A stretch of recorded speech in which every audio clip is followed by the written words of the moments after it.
تو پھر آپ نے کہا عائشہ دوڑ لگائیں. میں کہا لگائیں. کہا ہم نے لگائی تو میں ذرا موٹی ہو گئی تھی تو نبی آگے نکل گئے. تو پھر آپ نے فرمایا ہذہ بتلک عائشہ آج میں نے اپنا بدلہ لے لیا. اس وقت تم جیت گئی تھی، آج میں جیت گیا. آپ نے نبی کی زندگی پڑھو اللہ کے واسطے کہ آپ نے گھر کیسے چلائے. کھانے کو کچھ نہیں اور بیویاں خوش ہیں. سلوک تھا نا. کھانے کو کچھ نہیں ہے، 2 مہینے چولہا نہیں جلتا ہے، لیکن بیویوں کو ایسی محبت تھی کہ وہ قربان ہوتی جا رہی. اور یہاں سب کچھ دے کر گھروں میں آگ ہے، اس لیے کہ بول ٹھیک نہیں. نہ خامد کا بول ٹھیک ہے، نہ بیوی کا بول ٹھیک ہے. اور عام طور پر زیادتی چونکہ مردوں کی طرف سے ہوتی، کبھی عورتوں کی طرف سے بھی ہوتی. میں تو دونوں کے لیے بات کر رہا ہوں. اس زبان کو میٹھا کرنا سیکھ لو. اگر اپنے گھروں کو چین سے سکھ سے بھرنا چاہتے ہو تو چیزوں سے نہیں آئے گا، تمہارے سلوک سے، بیہیویئر سے آئے گا. اپنے سلوک اچھے کرو، اپنے رویے اچھے کرو.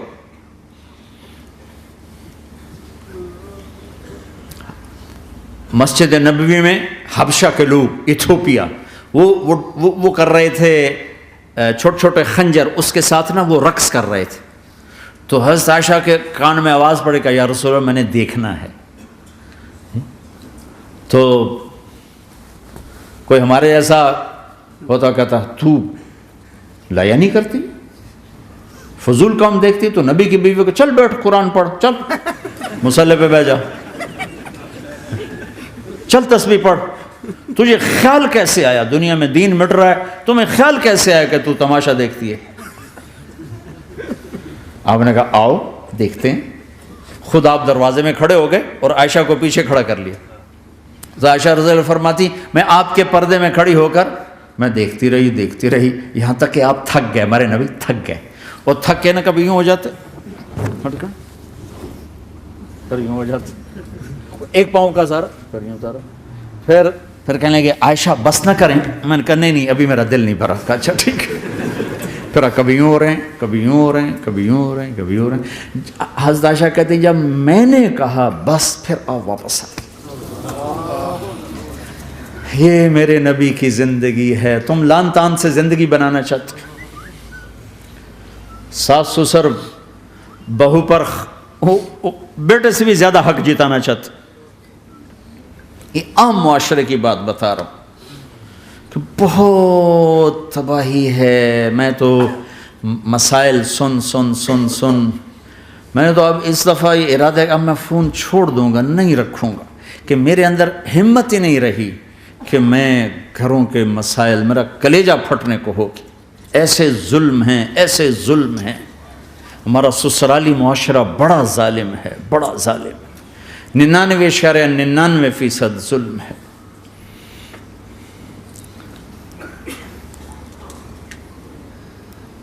یہاں آنے سے پہلے ایک بچی کی پنڈی سے اس کا فون آیا کہ سسرال نے کہا تھا بچی ہوئی تو طلاق دے دیں گے.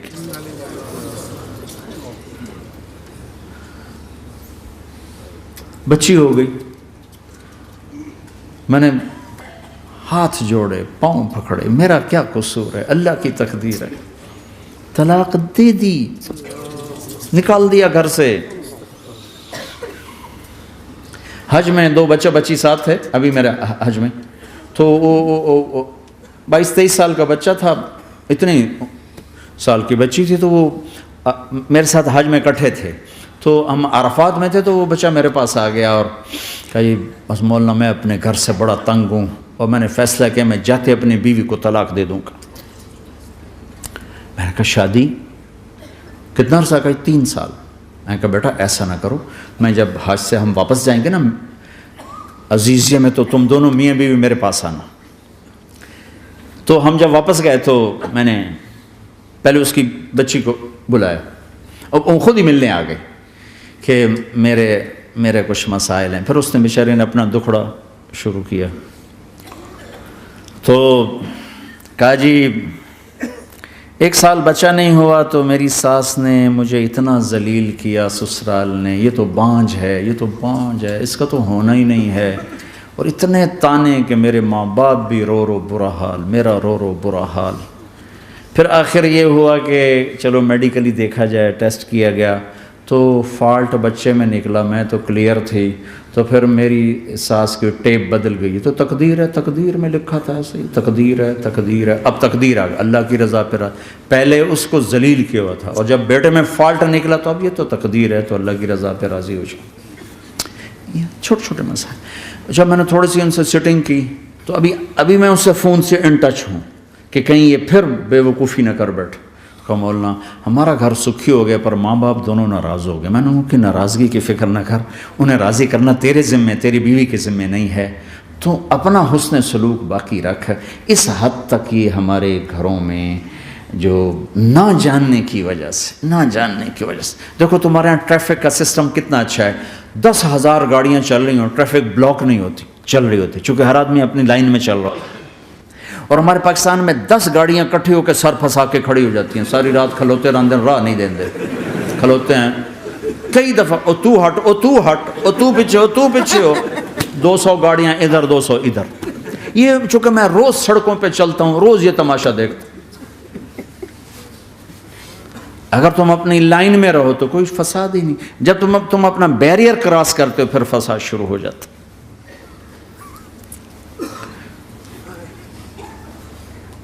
تو بھائیو اپنے نبی کی زندگی سیکھو۔ ایک سارا کام، چھوٹا سا کام، زبان، غیبت چھوڑ دو، جھوٹ چھوڑ دو، گالی چھوڑ دو، تانا چھوڑ دو، طنز چھوڑ دو، برا بھلا کہنا چھوڑ دو، بلکہ حوصلہ افزائی کرو، تعریف کرو۔ ایک ہماری دھوبند تھی ماسی شریفہ، مرحوم 85 میں فوت ہوئی، سن 85، بہت لڑاکی تھی۔ تو وہ آگے ایک دن میری بہن کے پاس کہنے لگی بی بی میری نو میرے نال بڑا لڑتی آپ تھی، میں نے کوئی تویز دے ساریا میری نوکر بن رہا۔ تو وہ میری بہن نے ایسے نا ایک کاغذ پر نا وہ کوئی لکیریں لگا کے تو ایسے بالکل رول کر کے کہا کہ ماسی شریفہ جب تیری لڑائی شروع ہو نا تو نے یہ تعویذ یہاں رکھنا ہے،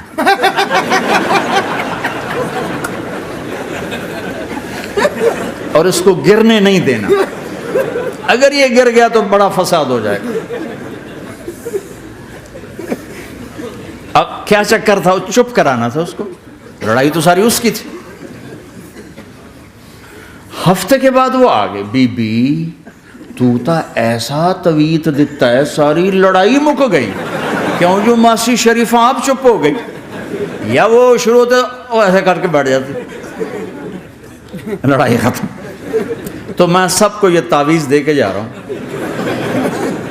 جب تمہاری لڑائی شروع ہو تعویذ یہاں رکھ لینا، بولنا نہیں، دیکھنا چند دنوں میں تمہارے گھروں میں محبت کے پھول کھلیں گے۔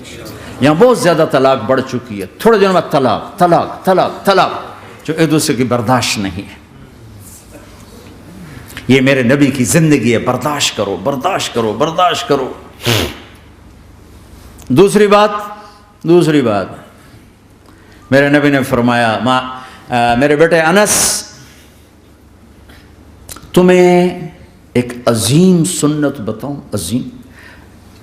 حدیث کا اسلوب یہ نہیں، میں اس کو زیادہ واضح کرنے کے لیے اس کا تھوڑا سا اسلوب بدلا ہے، مطلب ایک ہی ہے۔ میرے بیٹے انس تمہیں حدیث پڑھ سناتا ہوں، یا بنی ان استطعت ان تصبح وتمسی وليس في قلبك غش لاحد فافعل ثم قال وذلك من سنتي ومن احب سنتي فقد احبني ومن احبني كان معي في الجنہ۔ اس کو میں یوں بیان کرتا ہوں، میرے بیٹے انس تمہیں ایک عظیم الشان سنت بتاؤں، ذالکہ کا ترجمہ، میں تمہیں ایک بہت بڑی سنت بتاؤں، بہت بڑی سنت۔ ہم تو ذرا ابھی نیچے چل رہے ہیں، میرے نبی نے کہا بڑی سنت بتاؤ۔ کہا یا رسول اللہ کیا؟ کہا صبح شام اپنے دل کو لوگوں کے بغض سے صاف کر دیا کر۔ جس گھر کو صبح شام صاف کیا جائے کتنا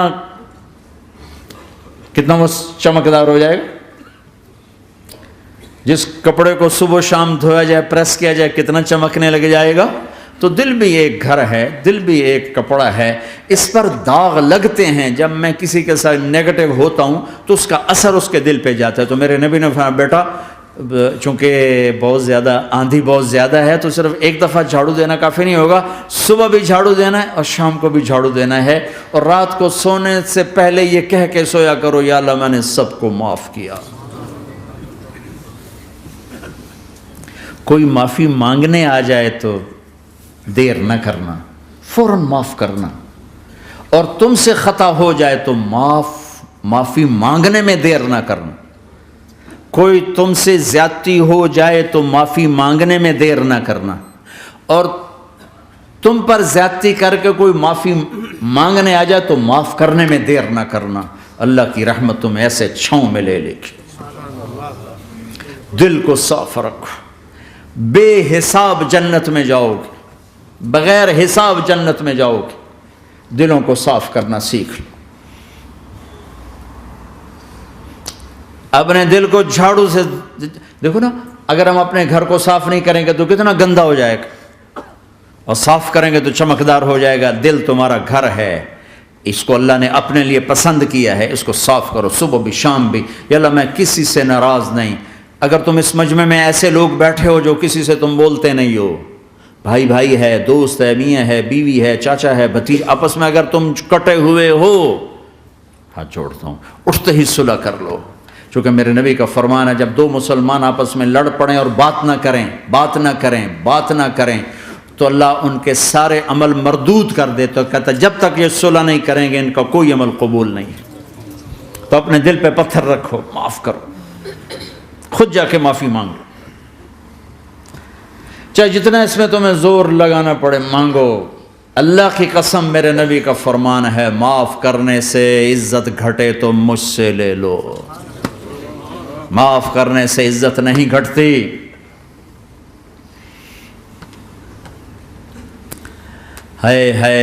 ایک بچے نے معافی مانگی اور ماں اس کو کہہ رہی تو اتنا بے غیرت ہو گیا ہے کہ تو نے معافی مانگی۔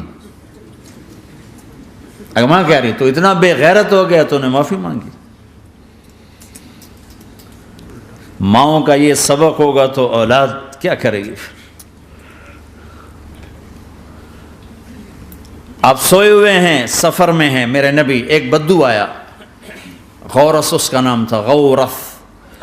اس نے آپ ہی کی تلوار اٹھائی اور آپ کے یوں پسلی میں ماری، آپ کی آنکھ کھلی تو تلوار لے کے کھڑا، من یمنعک منی، اب بول کون بچائے گا؟ تیار ہو یا؟ تو آپ ہنس پڑے۔ آپ نے کہا اللہ، وہ اللہ کہنا تھا کہ تلوار اس کے ہاتھ سے گر گئی، تو آپ نے اٹھا لی، آپ نے ایسے سیدھی کی، آپ نے کہا اب تمہیں کون بچائے گا؟ کہنے لگا مجھے تو ہی بچائے گا۔ تو آپ نے کہا کلمہ پڑھتے ہو؟ کہا نہیں پڑھتا۔ کہا جاؤ معاف کیا، جاؤ معاف کیا۔ یہ میرا نبی ہے، یہ آپ کا نبی ہے۔ ہم تو اس خالی کسی کوئی اوئے کر دے تو ہم اس سے بات چیت چھوڑ دیتے۔ تو میرے بھائیوں میں نے بات لمبی کر دی، لیکن احباب جمع ہیں میر حال دل کہہ لے، پھر التفات دلے دوستاں رہے نہ رہے۔ اپنی زندگی کو واپس لاؤ اللہ اس کے رسول کی طرف، اللہ اس کے رسول کی طرف، اللہ اس کے رسول کی طرف۔ تبلیغ اس کو سیکھنے کی ایک خوبصورت محنت ہے۔ کہ میرے 2 گھنٹے کی بات سے اللہ کرے قابو میں آ جائے تو مجھے اور کیا چاہیے، لیکن دنیا کا دستور یہ ہے کہ چیز محنت سے ملتی ہے۔ تو بڑے عرصے کے بعد اللہ نے ہمیں یہ تبلیغ کا کام دیا ہے جو دین کی محنت ہے، کسی فرقے کی نمائندہ نہیں، کسی مسلک کی نمائندہ نہیں، اس میں محض اللہ اس کے رسول کی بنیاد پر سب کو سینے سے لگانے کی محنت ہو رہی۔ میں نے جن استادوں سے پڑھا ہے انہوں نے ہمیں یہی سبق دیا تھا کہ سب سے محبت سیکھو، نفرت کرنے والے سے بھی محبت سیکھو۔ ہمارے ایک ساتھی جواد وسیم صاحب ڈراموں میں ہوتے تھے، پھر 4 مہینے لگے ان کے، تو وہ بتانے ملنے آئے تو ساتھ ایک ہمارے مولوی صاحب تھے، وہ کہہ رہے تھے مولانا یہ جواد صاحب ہیں، یہ ڈراموں میں کام کرتے تھے، اب ان تبلیغ میں 4 مہینے لگا لیے، اب ہم کہہ رہے ہیں کہ یہ ڈرامے چھوڑ دیں۔ تو مولانا نے فرمایا جو وہاں گرے پڑے ہیں ان کو کون اٹھائے گا، ان کو کون اٹھائے گا؟ تو انہوں نے ذرا غصہ دلانے کے لیے کہا مولانا وہاں لڑکیاں ننگی ناچتی ہیں. تو مولانا نے کہا ہماری ہی بیٹیاں ہیں, ہماری ہی بیٹیاں ہیں. کوئی مولوی صاحب کہہ سکتا ہے ناچنے والی کو میری بیٹی ہے؟ کہا ہماری ہی بیٹیاں ہیں. میں نے اس استاد سے قرآن سیکھا ہے. انہوں نے ہمیں محبت سکھائی ہے کہ محبت دو, لوگوں کو محبت دو, محبت. عامر خان سے میری ملاقات ہوئی, میں نے اس کو کوئی دین کی بات نہیں کی, صرف محبت دی. اب تک اس کے میسیج آتے کہ میں زندگی میں کسی سے متاثر نہیں ہوا, تم پہلے آدمی ہو جس سے میں متاثر ہوں. میں نے کوئی جادو کیا, صرف محبت. لوگوں کو محبت دو, قریب ہوں گے. میں جب گیا بڑی مشکل سے اللہ نے, ملاقات کا کوئی راستہ ہی نہیں تھا, وہ مجھے نہیں جانتا تھا, میں اسے نہیں جانتا تھا, تو کوئی موقع نہیں مل رہا تھا ملاقات کا. تو اللہ نے شاہد آفریدی کو بھیج دیا. شاہد آفریدی اس کی دوستی تھی, ہمارا جو کرکٹر ہے. میں نے اس سے فون پر کہا یار میری ملاقات تو کرا. اس نے ملاقات کروائی. تو اس نے مجھے کہا آدھا گھنٹہ ہے, آدھا گھنٹہ. جب میں پہنچا میکسیمم پونا گھنٹہ. میں کہا ٹھیک. میں گیا تو وہ سہما ہوا چہرہ کہ بھئی مولانا آ گیا, پتہ نہیں کیا کہیں گے, بھئی یہ تو کیا کر رہا ہے, تو حرام کر رہا ہے, ناچ رہا ہے, گا رہا ہے, توبہ کر, ابھی تیرے لیے دوزخ کا فیصلہ ہو جائے. پتہ نہیں کیا ہوگا, وہ ڈرا ہوا سہما ہوا تھا. تو میرا ایک دور کالج لائف تھا. میرے اللہ نے مجھے ہدایت دی اور میں 3 دن کے لیے میں اس دوست کو, اس کی نسلوں کو دعائیں دیتا ہوں جو مجھے زبردستی پکڑ کے لے گیا. نہ میرا تبلیغ سے کوئی تعلق, نہ واسطہ, نہ میں کوئی ان سے متاثر. ایک لڑکا تھا, بنگالی تھا, گشت کرتا تھا, لیکن میں اس سے ذرا متاثر نہیں ہوا. میرا دوست متاثر ہو گیا تھا, تو میں تو ان کے قریب سے نہیں گزرتا تھا. تو وہ اور میں اسکول میں اکٹھے آ رہے تھے, کالج میں اکٹھے آ رہے تھے. تو وہ متاثر ہوا, وہ 3 دن کے لیے جا رہا تھا, تو مجھے بتائے بغیر میرا ہاتھ پکڑ کے لے گیا. مجھے کام ہے, چلو میرے ساتھ. اور میں اس کو انکار نہیں کر سکتا تھا, یہ میرا اس کا تعلق تھا. اب بھی اسی طرح بھائیوں جیسا تعلق. میں اس کا احسان ماں, مجھے زبردستی لے گیا. ہمارے پنجابی کی مثال ہے, کبے نو لت لگی وہ سیدھا ہو گیا. وہ جو ہوتا ہے ہنچ بیک ہوتا ہے نا, اس کو کسی نے لات ماری تو سیدھا ہو گیا. مہربانی بھائی تیری لات سے میں سیدھا ہو گیا. تو مجھے تو وہ کبے والی لت پہ گئی. تو اللہ نے مجھے اس طرف لگا دیا. اور جب میری کالج لائف, میں نے کالج کا بہترین سنگر تھا, اسکول کا بہترین, یہ جنید جمشید کیا ہے جو اس زمانے میں یہ سارا کو اٹھایا میں نے سارا کیا ہے.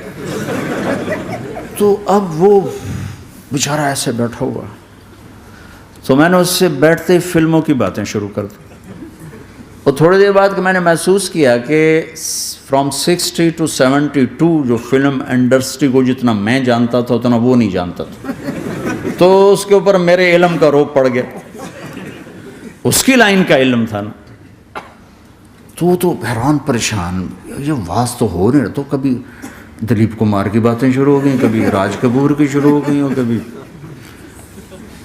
محبوب صاحب شروع ہو گئے, کبھی مدن موہن شروع ہو گئے. وہ آدھا گھنٹہ تو یوں ہی گزر گیا. تو آدھے گھنٹے کے بعد میں نے کہا جی ہمارا تو ٹائم اوور کا نہیں, اٹھیں چلے ادھر چل کے بیٹھتے. وہ کھانے کی ٹیبل پر تھے, تو ہم وہاں جا کے بیٹھ گئے. پھر وہیں باتیں شروع ہو گئیں. جب اس کا سارا خوف دور ہو گیا اور ریلیکس ہو گیا, اس میں 1.25 گھنٹے سے 50 منٹ گزر گئے تھے. تو پھر میں نے کہا عامر بھائی آپ حج پہ آئے ہیں, اگر آپ اجازت دیں تو آپ کو اپنے نبی کا حج سنو. کہنے لگے ہاں جی ضرور سنائی. پھر میں 1.25 گھنٹہ بولتا رہا, اور وہ ایسے کر کے یہاں سے وہ یوں نہیں ہوا, 1.25 گھنٹہ ایسے بیٹھ کے یوں سنتا, ہلا نہیں اپنی جگہ سے. لوگ محبت کے بھوکے ہیں, تم فتوے دینا شروع کر دیتے. جنید جمشید کے بارے میں مجھے پتہ چلا کہ ساتھی اس کے گھر کھانا نہیں کھاتے کہ حرام کمائی. وہ بہت ڈس ہارٹڈ ہے, نیا نیا تبلیغ میں آ رہا تھا. میرا آگے کہیں سفر تھا, جماعت میں جا رہے تھے, کراچی سے آگے جانا تھا. تو میں نے اسے فون کیا کہ میں آ رہا ہوں, میں کھانا تیرے گھر کھاؤں گا. تو وہ کہنے لگا میرے گھر؟ میں نے کہا ہاں تمہارے گھر. پھر کہنے لگا میرے گھر؟ میں نے کہا ہاں تمہارے گھر. کہا واقعی میرے گھر؟ میں نے کہا ہاں واقعی تمہارے گھر. کہا یہ تو میرا تو گھر تھا کوئی نہیں کھانا کھاتا, کہتے حرام ہے. میں نے کہا میں اتنا بڑا مولوی نہیں ہوں, میرا گزارا ہو جائے گا.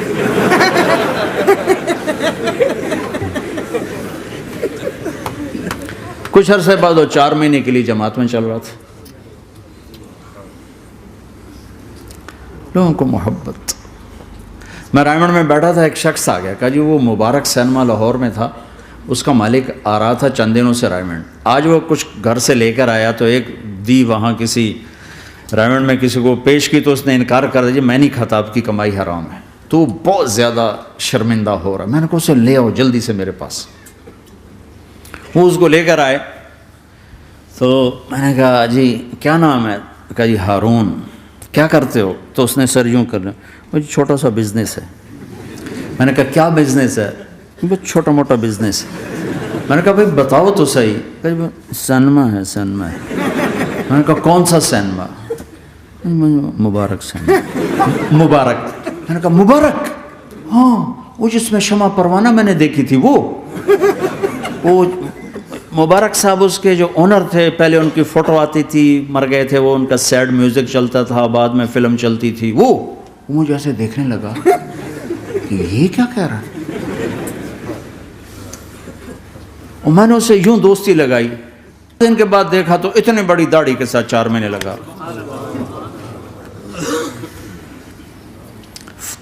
لوگ فتوے دینے میں بڑی جلدی کرتے, بدگمان بڑی جلدی ہوتی. کسی میں 100 خوبیاں ہوں, ایک کمی ہو, ساری پہ کانٹا پھیر دیتے. میں اپنے ڈیرے میں تھا, ایک انجینئر پڑھا لکھا بڑا آ گیا, تم تبلیغ والے منافق ہو, تم تبلیغ والے جو ہے اوپر سے کچھ ہو اندر سے کچھ ہو, یہ کرتے شروع.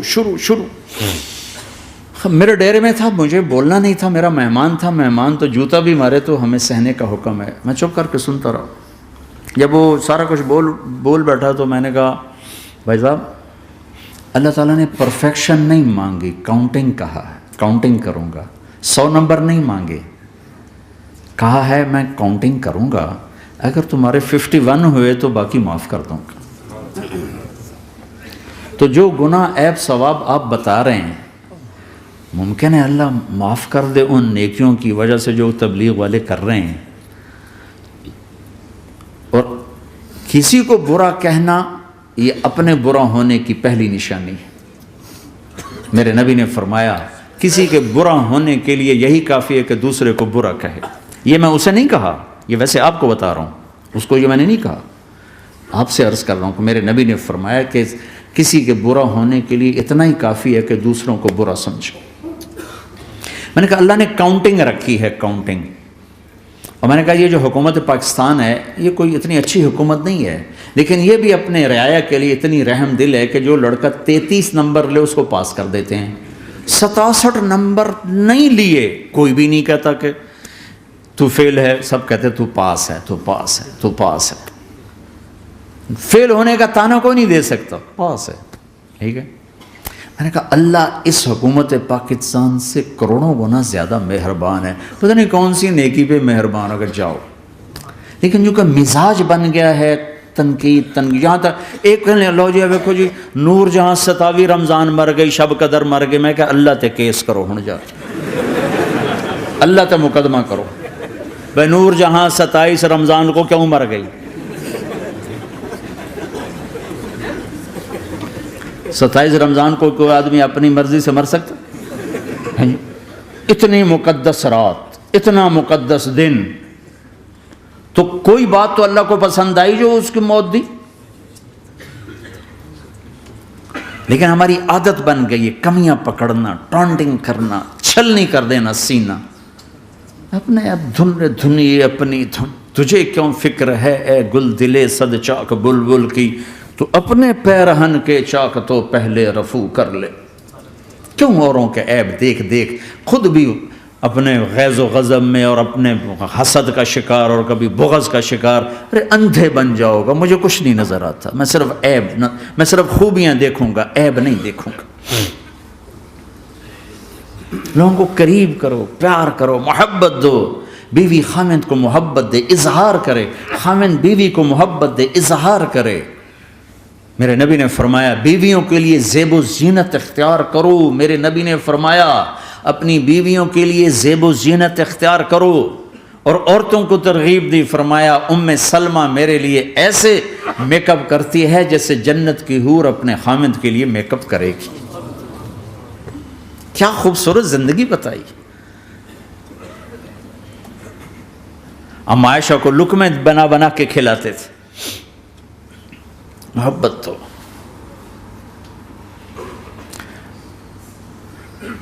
2 گھنٹے کی ملاقات کے بعد جب ہم نکلے تو نیچے تک چھوڑنے آیا عامر خان. حج کے بعد میں نے کہا ایک ملاقات اور ہو جائے گا, ضرور ہوگی. پھر اس کا میسج آیا کہ میں مدینے چلا گیا ہوں, معذرت چاہتا ہوں. میں نے کہا میں مدینے آ جاؤں گا. میں مدینے پہلے ہو آیا تھا حج سے پہلے. تو اس نے کہا کہ آپ 14 تاریخ کو آ جائیں, 4 سے 6 کا ٹائم میں نے آپ کے لیے رکھا ہے. تو میں جنید اور ایک اور ساتھی ہم دوبارہ وہاں چلے گئے 4 بجے. 4:15 ہم اس کے ساتھ ہماری شوٹنگ شروع ہوئی. 4:15 سے 10:15 تک 6 گھنٹے مسلسل. اور اس کے ماتھے پہ ذرا نشان نہیں آیا کہ میں بور ہو رہا ہوں. اور اس کے بعد ہم اٹھے, اس کا جی نہیں چاہ رہا تھا کہ ہم اٹھ کے چلے جائیں. محبت.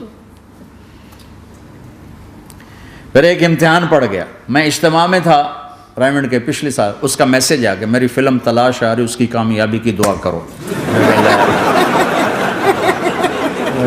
اے چنگی بات. میں کہا اب کیا کروں, جواب دینا بھی ضروری, دعا بھی نہیں ہو سکتی, کیا کروں. تو جب وہ میسج آیا تو میرے سامنے کوئی 10-12 علماء بیٹھے تھے. میں نے کہا بھائی یہ میسج ہے, اس کا جواب. کہا جی یہ ہمارا فیلڈ نہیں تمہارا ہے, تو ہی جواب دے. میں سارا دن سوچتا رہا, مجھے کوئی جواب سمجھ میں نہیں آیا کہ جان بھی بچ جائے جواب بھی چلا جائے. پھر اگلا دن بھی گزر گیا, مجھے کچھ سمجھ میں نہیں آیا. میں عصر کا وضو کر رہا تھا, ایک دم اللہ نے ایک مضمون دل میں ڈالا. تو میں نے فوراً بیٹھ کے اس کو میسج کیا کہ عامر بھائی جو کریٹیو ہوتا ہے نا ذہن, یہ اللہ کسی کسی کو دیتا ہے. تخلیقی ذہن یہ اللہ تعالیٰ کسی کسی کو دیتا ہے, ہر ایک کو نہیں دیتا. اور یہ اللہ کی بہت بڑی عطا ہوتی ہے. اور میں نے تمہارے ساتھ جو وقت گزارا اس میں نے دیکھا کہ اللہ نے تمہیں تخلیقی ذہن دیا ہے, تم کریٹر ہو. اور جو لوگ اس ٹائپ کے ہوتے ہیں وہ کامیابی ناکامی کی پرواہ نہیں کرتے, وہ اپنے کام سے کام رکھتے ہیں. آپ کا بھائی. تو فوراً اس کا میسج آیا آپ ٹھیک کہہ رہے ہیں, آپ ٹھیک کہہ رہے ہیں. بات ہو گئی. پہ میں تھا ہانگ کانگ. میں نے وہاں سے اس کو میسج کیا, دیکھو کسی مصروف آدمی کو براہ راست فون نہ کیا کرو, میسج کیا کرو کہ میں آپ کو فون کر سکتا ہوں, چونکہ میں اس کا بہت ستایا ہوا, بہت ستایا. اللہ کا فضل ہے میرا اکثر وقت مصروفیت میں ہوتا ہے.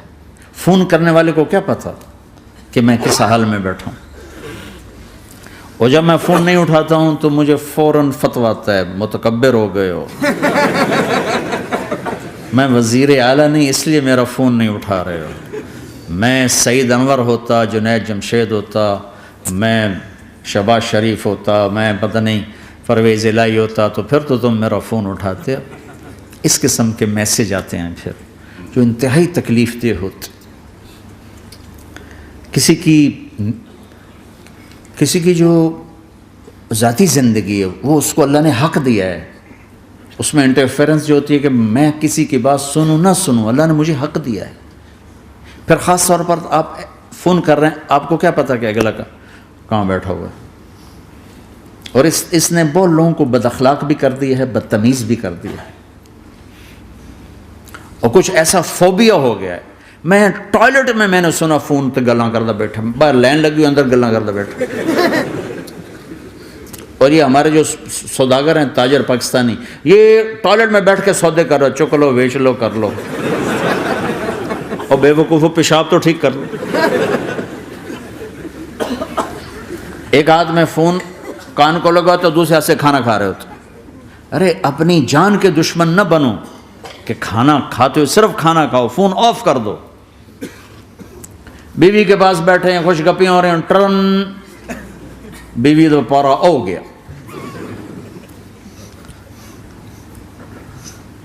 آپ ان سے سبق سیکھو جو ہفتہ اتوار چھٹی کرتے ہیں، واقعی چھٹی کرتے ہیں، فون بھی ان کا آف ہوتا.